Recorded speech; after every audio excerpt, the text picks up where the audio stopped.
monumento sa propeta. Busa mga igsoon, ahaman ta, diya ta sa mga sinugo sa Diyos o sa kaaway sa Diyos. Sunod siguro kung hayag-hayag, amoning basahon, pero among baliko na, basahan ninyo ang Salmo, Kapitulo 74, versikulo 4 nga to sa 10, inyong mabasa diya, nga ang kaaway sa templo sa Diyos, ipang-atsa, ipang-martilyo, ang mga balaang simbolo, ang mga kahoy nga naay dibuho. Una, kung may mga kontra kay mga larawan, tumala sa mabasa sa Salmo, kaaway sa Diyos. Una nga, na naman, ang itong mga kauban, among ipasabot, akong baliko na, dili tanang larawan dili. Dunay larawan nga gidili o dunay larawan nga gitugot. Usa, ang gibuhat sa simbahan, ang larawan nga gitugot, mo'y gibuhat. Ang larawan nga gidili, unya klarong pagkasulti Brad Nicolay, kaysa Old Testament, iguba man tanang mga larawan Brad Nicolay, niya, nakahimo pa batag larawan ron, nga giguba naman.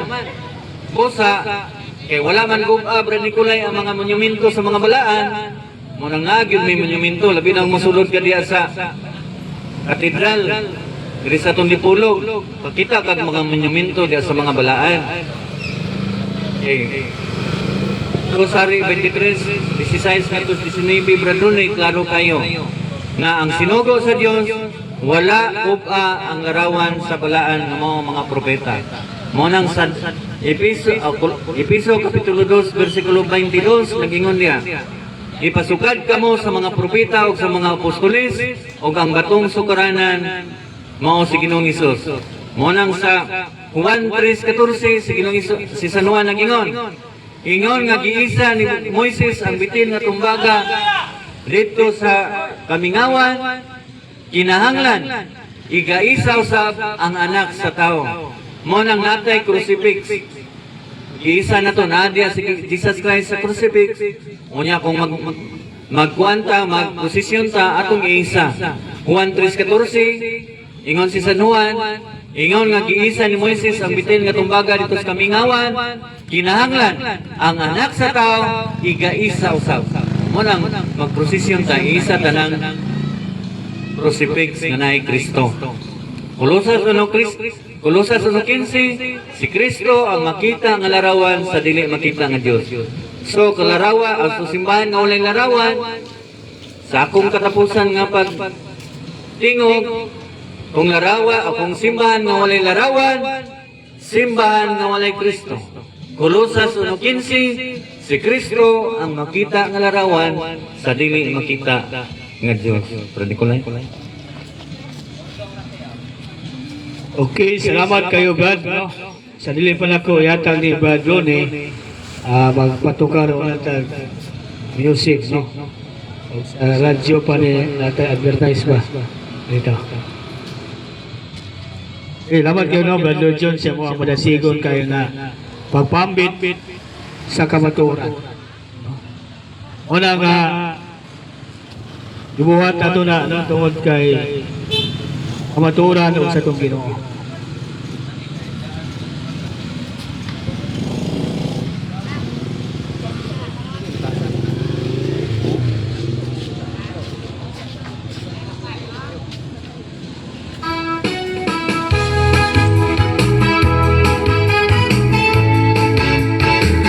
Masayang Kristiyano ang mga Katoliko, nagpupuri at nagaganda.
Masayang Kristiyano, ang mga Katoliko, nagpupuri at nagagalak sa Panginoon.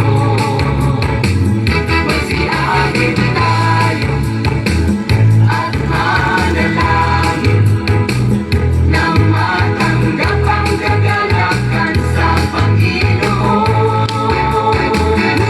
Ibugi mo, ibugi mo, ibugi mo, ibugi mo, ibugi mo, ibugi mo, Kristiyano ka. Ibugi mo, ibugi mo, ibugi mo, ibugi mo, ibugi mo, ibugi mo, Kristiyano ka. Masayang Kristiyano, ang mga Katoliko, nagpupuri at nagagalak sa Panginoon. Masiyahin tayo at manalangin nang matanggap ang kagalakan sa Panginoon. Idisco mo, idisco mo, idisco mo, idisco mo, idisco mo, idisco mo, Kristiyano ka. Idisco mo, idisco mo, idisco mo, idisco mo, idisco mo, idisco mo, Kristiyano ka. Masayang Kristiyano, ang mga Katoliko, nagpupuri at nagagalak sa Panginoon. Masiyahin tayo at manalangin nang matanggap ang kagalakan sa Panginoon. Itanggo mo, itanggo mo, itanggo mo, itanggo mo, itanggo mo, itanggo mo, Kristiyano ka. Itanggo mo, itanggo mo, itanggo mo, itanggo mo, itanggo mo, itanggo mo, Kristiyano ka. Masayang Kristiyano, ang mga Katoliko, nagpupuri at nagagalak sa Panginoon. Masiyahin tayo at manalangin nang matanggap ang kagalakan sa Panginoon. Nang matanggap ang kagalakan sa Panginoon. Nang matanggap ang kagalakan sa Panginoon.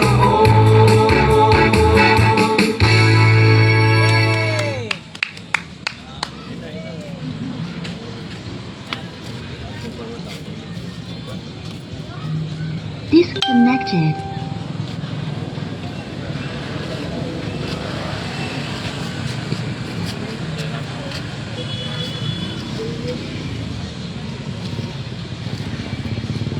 Okay, mayong gabi pag-usap. Katanan. Ato isunod may son ang lain nga mupambit.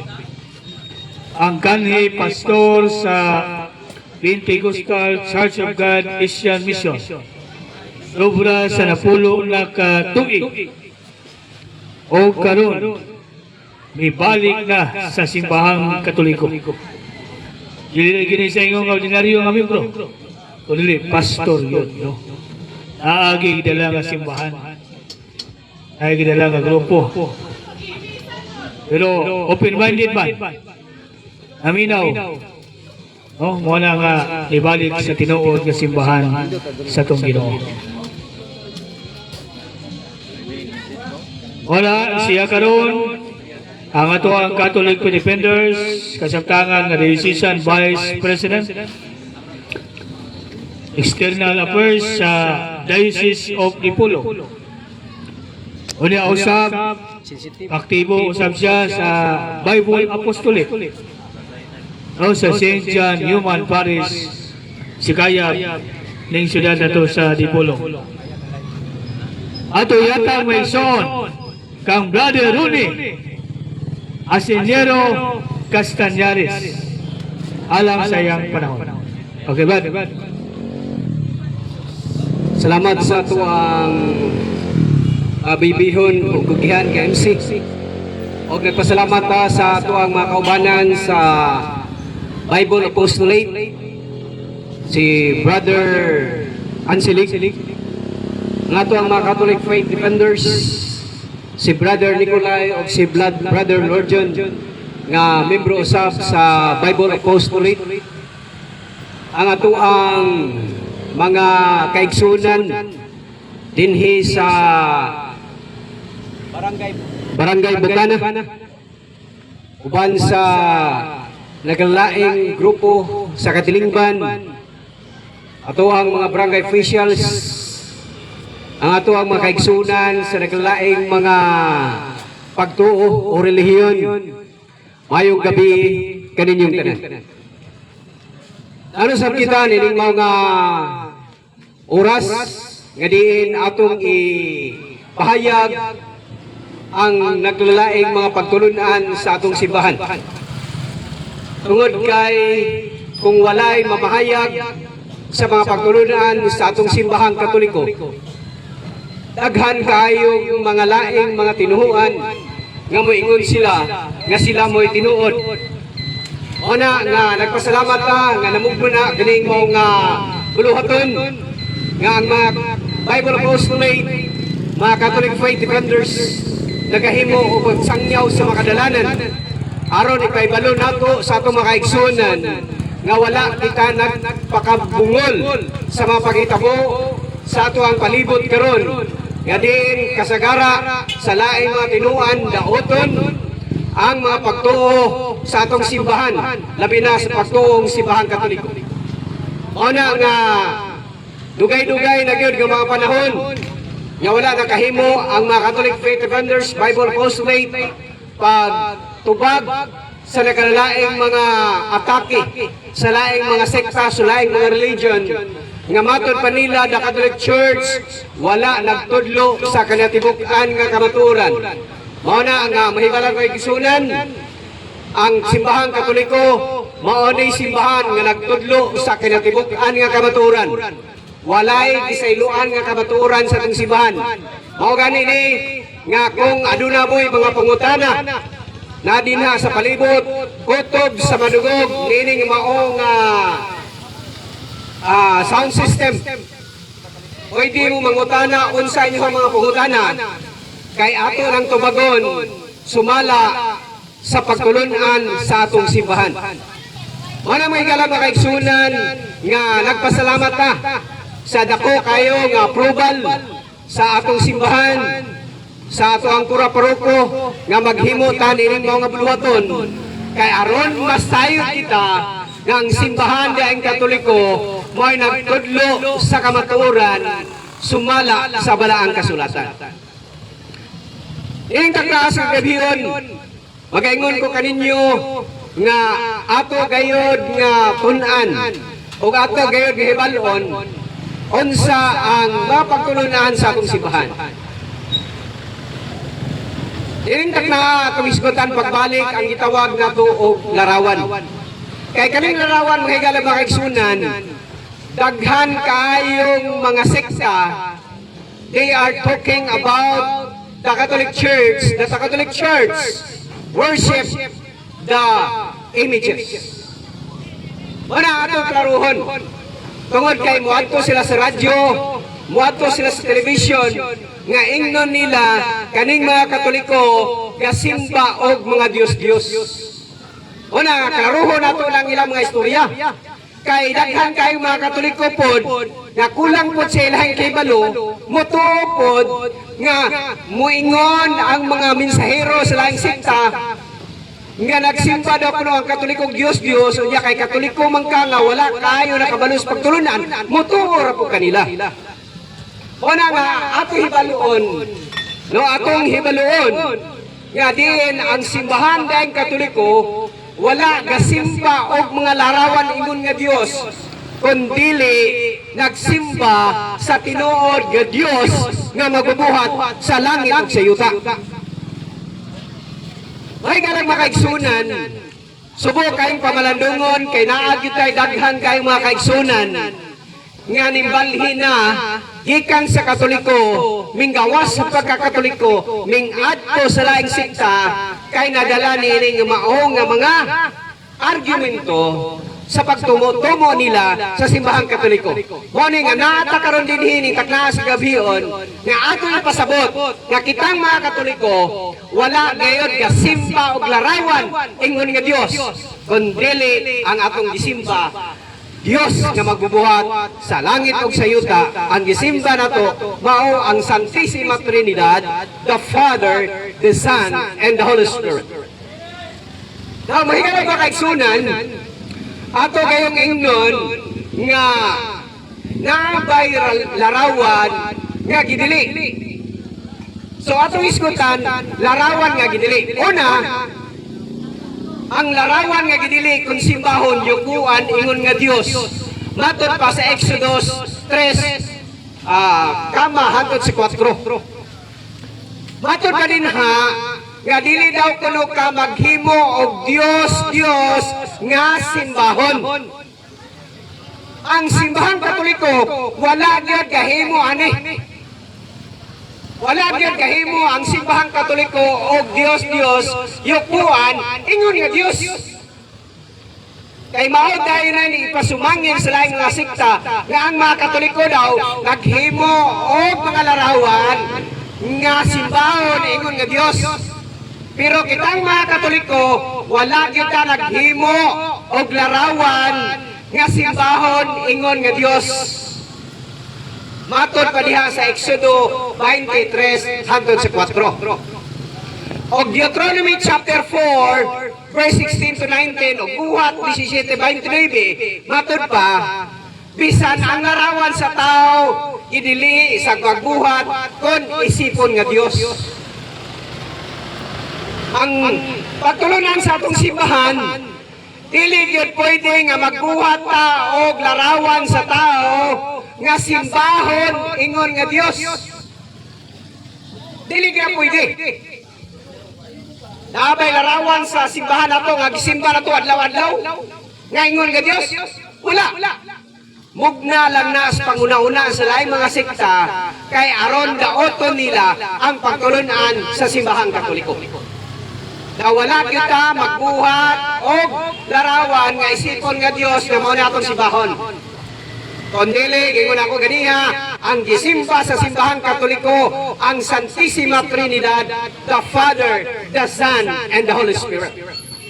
Kamo wag ilain. Matud pa sa Isaiah 44:16 kadto sa 18 pasalikway ang mga larawan nga giisip nga Dios. Ganun gisalikway na tungod kay dili na pwede. So sa simbahang Katoliko, wala gyud gahimo og larawan nga simbahon ingon nga Dios. Yan naman, isalikway na, wag kita kakita diyan sa simbahan nga naghimo og larawan nga sukwahi, kundi larawan na sa mga balaan mga tao. Mga mo ganing na kay sa Isaiah gipasalikway. Kinsa may kasalikway ang daan ka kun klaro na kayo nga dili gyud pwede na kay pasalikway kun dili na tinuod na usa ka na ka binuang. Dili gyud na himuon kung usa ka na ka butang nga wala kauyuni sa atong buhi nga Dios. Og matud pa sa ikaduhang hari 18:4 ang mga Diyos, iputol-putol ang larawan na tunggaga ni Moises tungod kay gisimbang Diyos. Matod pa sa ikaduhang hari 18:4. Gusto ko di ay ang Diyos kung naay larawan nga imong simbahon ingon nga Diyos. Gusto ko siya. Kay gani ang larawan ni Moises, himuag larawan si Moises gisimba, gipungkag na, giputol-putol, ganuman. Dili na pwede. Ganun man, tungod kay ang tinuod lamang simbahon ang Diyos na magbubuhat sa langit at sa yuta. Si Moises dili man magbubuhat sa langit at sa yuta. Muna nga giputol-putol ang larawan ni Moises matod pa sa ikaduhang hari 18:4. Kay ang Diyos abubhuan siya nga Diyos. Ang Diyos maorgi simbahon. Wa gyud lain. Wa lain. Kundi Diyos ra gyud ang simbahon. Example, kung ikaw adunay boarding house dahil imuhan ning gipaabangan, unya ang mga ngabang muhatag sa iyang abang ngadto sa silingan, musukog yun ang tinuod nga tag-iyasa boarding house. Pero man, iyahan mo na boarding house nga dito ka sa silingan muhatag sa imuhang bayad, sa imuhang gilulan. Ingon usap niya na ang Diyos. Ang Diyos magbubuhat sa langit at sa yuta. Unya, simbahon nimo ang larawan sa usa ka tawo. Dili gid pwede. Pero man, ang larawan sa usa ka tawo hinimo sa Diyos nga magbubuhat. Dapat ang magbubuhat may simbahon kay iya tanang butang nining kalibutan. Sample pod. May mga tao nga dili nakahatag og panahon sa Ginoo. Kay ilang gitagaan og bili, ang ilang mga trabaho, ang ilang lain-lain mga buluhaton. Musuko ang Diyos ana. Ngano man, tungod kay kanang mga buluhan una, dili na mahitabo kung wala ang Diyos. Dapat we are going to seek first His kingdom and His righteousness, and all these things shall be added unto us, according to the Matthew 6:33. Una nga, dili yun pwede simbahon ang mga utang gawas sa Diyos lamang. Amen. Matod pa sa Salmo 135:15, ang Diyos mao ang mga salapi o ang mga bulawan. So dili pwede ang simbahon ng salapi ni bulawan. Tungod kay ang salapi o bulawan iya sa Diyos. Ang Diyos may naghimo niya ng lata o bulawan. Wala dili gyud pwede nga simbahon. Example, si Buddha gisimba sa ubang mga tinuan nga matod pala Dios. Si Buddha hinimo sa Dios. Mao na nga ang Dios na may simbahon dili si Buddha kay si Buddha hinimo sa Dios. Now ang lata o bulawan hinimo sa Dios. Dili pwedeng simbahon matod pa sa Salmo 135:15. Ang Diyos lamang ang simbahon.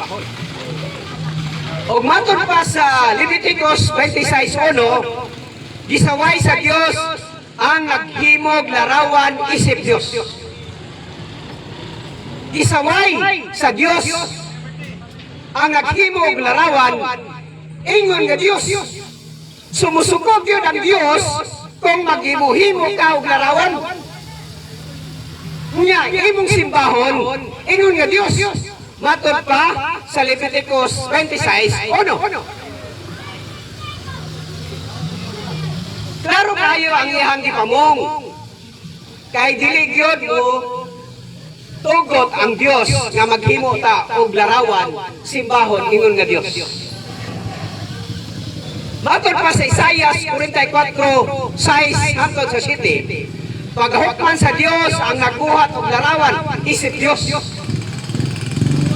One of these days, ang tao hukman sumala sa iyang binuhatan.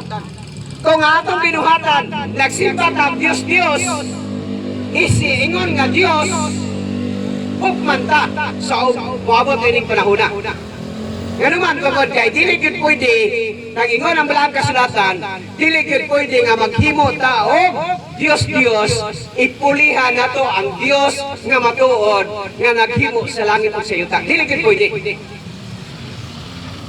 Og matod pa sa Roma 1:22 hangtod sa 28, na mga punto diha nga simbahon ang mga larawan nga ingon nga Dios. Di gud pwede. Daghan kay tabang bersikulo nga dili gid pwede maghimog mga Dios ang tao nga himuon niya ingon nga Dios. Dili gid na pwede. So mo na may kalabakaigsunan kung aduna mo'y larawan diha sa inyong balay, sa inyong barong tindahan, o sa inyong barong Dapit. Nabasalangon. Naghimo ka diha og ribulto. Unya imo ang simbahon ng mga Dios. Ang simbahan nag-warning ana nga dili gyud na pwede. Hello. Sa imuhang balay kung naghimo ka diha og altar, unya gibutangan nimo og larawan unya imong gisimba ingon nga Dios. Kung mahibalan ka na, i-excommunicate ka sa simbahang Katoliko. Ganun man, you are not doing the good thing may tungod sa pagtulunan sa atong simbahan. Naghimuhimo ka o kay ugalingon, nimo pagtulunan sa imuhang kaugalingon. Wala nga hope sa mga Katoliko nga nakadungog nga wala gyoy larawan diha sa atong balay nga gisimba nato ingon nga Dios. Kung nagsimba ka diha sa imuhang balay, ingon ka nga di lang ko mosimba rong Domingo ha. Kay naa ko'y larawan diri sa balay, mao rin ako simbahon. Kana dako kayo nga sayo. Ano man tungod kay ang simbahan nagtudlo ginato ang atong simbahon ang Santísima Trinidad, the Father, the Son, and the Holy Spirit. Now, dahil larawan mahigalag makaigsunan sa Biblia, nga gisugo. Kaniha atong iskutan nga gidali ang mga larawan nga wala gisugo sa Ginoo. Unya ang Biblia napoy larawan nga gitugot sa Ginoo. Matod pa diri sa Exodus 25:18-19, ang Dios nagsugok ang Moises pagbuhat og larawan nga linilok sa kirubin. Okay. So naa day larawan nga gidili, napoy larawan nga gitugot. Now pwede na ita maghimo og larawan nga gitugot. Okay. Kung maghimo-himo kag larawan sa inyong balay nga wala nagitugot, delikado na. You are excommunicated sa atong simbahan kaya nagumihimo ka. Pwede naman po maghimo ka, dili lang nimo simbahon. Dekorasyon lang, no? Pero